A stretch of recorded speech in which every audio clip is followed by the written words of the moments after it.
Nagpapatuloy po yung mga atin pong pag-aaralan patungkol po sa salita po ng ating pong Panginoong Diyos. Ito pong ating pong pag-aaralan ay tumimo ng malalim sa inyong puso at isipan para maunawaan po natin ang mga salita ng atin pong mapapakinggan ngayong gabi. Ang ating pong pag-aaralan, mga mahal po naming mga kapatid, may pinamagatang bakit nagagalit ang Diyos? Yan po ang atin pong ipaglilingkod po namin sa inyo, mga mahal po namin mga kapatid. Marami pong dahilan kung bakit nagagalit ang Diyos, sapagkat nakikita niya ng maliwanag sa mga tao. Nakikita niya ng maliwanag sa kanyang paningin na yung mga kaganapan na nakikita niya dito sa ating mundo na ating pong ginagalawan. Na marami po siyang nakikita na karumal-dumal, napakasama talaga. Kaya po mga kapatid, marami pong dahilan kung bakit ang Panginoong Diyos ay nagagalit. Ano po isa sa dahilan kaya kung bakit o yung palatandaan na iyon na ang Diyos ay nagpapahiwatig na siya po ay galit? Pakinggan po natin, pasimula natin basahin itong nakasulat sa Awit sa 18 verse 7. Ganito po atin pong mababasa. Nang magkagayoy, nauga at nayanig ang lupa, ang mga patibayin naman ng mga bundok ay nakilos at nauga sapagkat siya'y napuot. Dito makikita po natin sa atin pong binasa sa Awit chapter 18 verse 7 na yung mga sangkalupaan, yung mga kalupaan po, sabi po sa ating binasa, nauga at nayanig ang lupa. Makikita po natin kung bakit nauuga o nayayanig ang lupa. Yun po ay senyales o hudyat na ang Panginoong Diyos ay galit na galit. Kasi wala namang pong tao o walang taong sinuman ang makapagpapauga ng sangkalupaan. Ito'y napakalaki sapagkat makikita po natin ito'y mauuga at nayayanig sapagkat ipinakikita ng Panginoon yung kanyang galit sa pamamagitan ng pagguho sa kanyang pagyanig ng lupa, o sa makatwid, kung tawagin po ay lindol.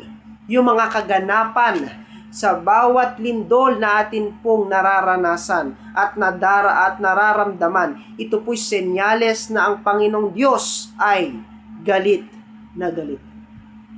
Sapagkat ipinapakita dito sa Awit chapter 18 verse 7, yung talagang punong-puno na yung Diyos sa galit. Kaya po siya ay nagpapadala ng mga bagay na talaga pong nakakapagpapauga at nakayayanig ng lupa. Ito po yung kasi po marami pong mga tao nakikita ng Panginoong Diyos ng mga ginagawa nilang mga mali. Nagsisisamba sila sa mga hindi naman tunay na Diyos.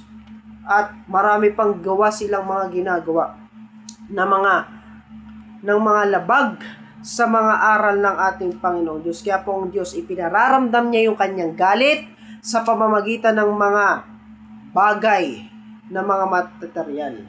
Ano pa po isa sa dahilan kung bakit nagagalit ang Panginoong Diyos? Dito po naman po sa aklat pa rin po ng Awit. Dito po sa aklat po ng Awit, 50, mga talata ay 3. Ang aming Diyos ay darating at hindi tatahimik. Isang apoy na mamumugnaw sa harap niya at maging totoong malaking bagyo sa palibot niya. Dito makikita po natin, kasama po yung bagyo, lindol at bagyo. Iyon po ay isang senyales na ang Panginoong Diyos siya po ay galit. Makikita po natin sa ating binasa na sabi, ang aming Diyos ay darating at hindi tatahimik.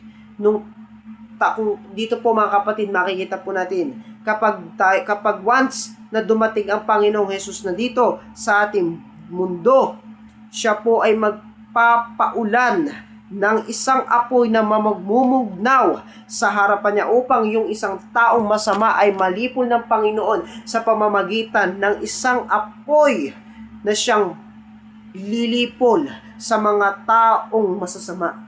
Kaya dito makikita po natin, ito pong atin pong binasa,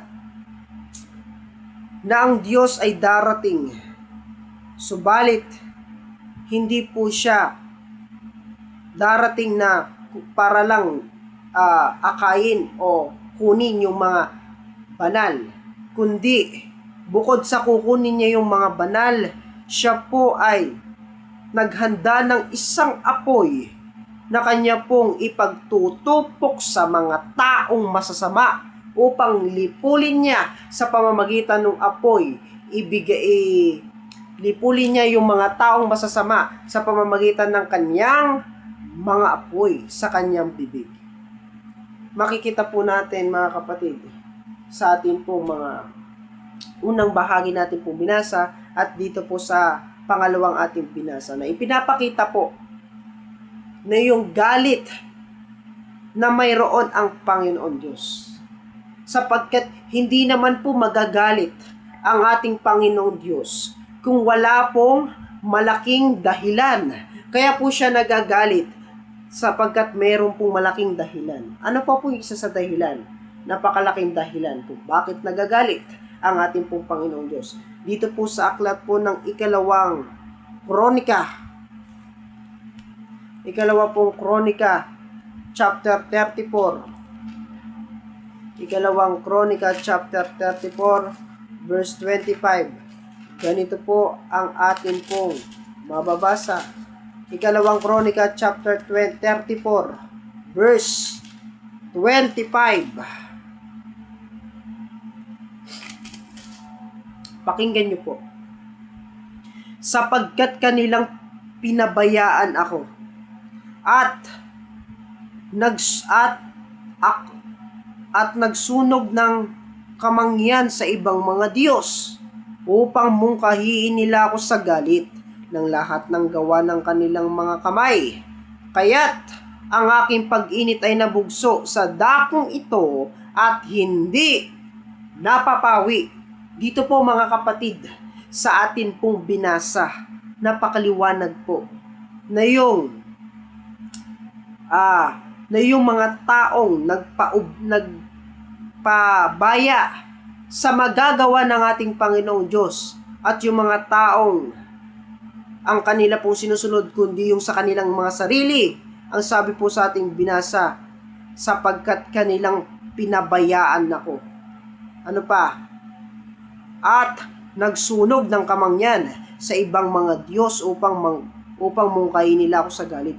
Dito po makikita po natin ay gumawa po ng mga Diyos-Diyosan yung mga Israelita nung panahon po nung naghahari pa po si Haring Jeroboam.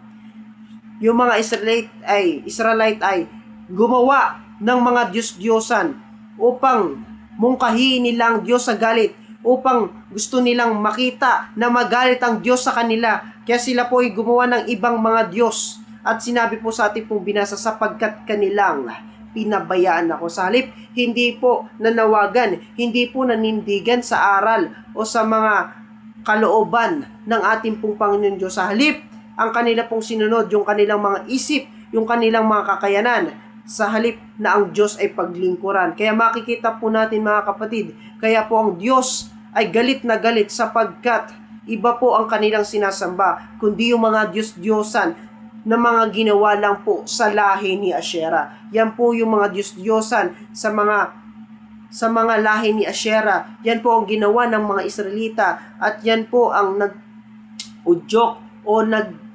nagpasabi sa kanila na gumawa ng mga Diyos-Diyosan yan para po ay mayroon na magtaglay ng galit ang Panginoon sa kanila na walang iba kundi si Haring Jeroboam. Siya po ang nag-utos sa mga Israelita na gumawa ng mga Diyos-Diyosan upang makita po nila yung galit ng Panginoon, gusto na hindi pa nila nararamdaman sa kanilang buhay. Kaya po, yan po yung Israelita, yan po ang pinakamamahal ng ating Panginoon. Kaya po nagalit ang Panginoon mga kapatid, may dahilan.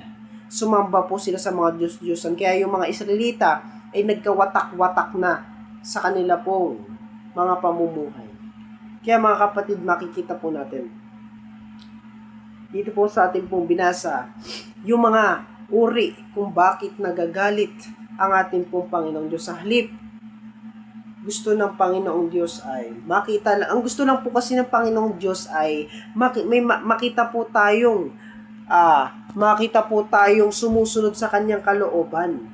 Kaya lang, yung ginawa ng haring si Haring Jeroboam ay siya po ang mismong nag-utos o nag-udyok sa mga Israelita na gumawa ng mga Diyos-Diyosan.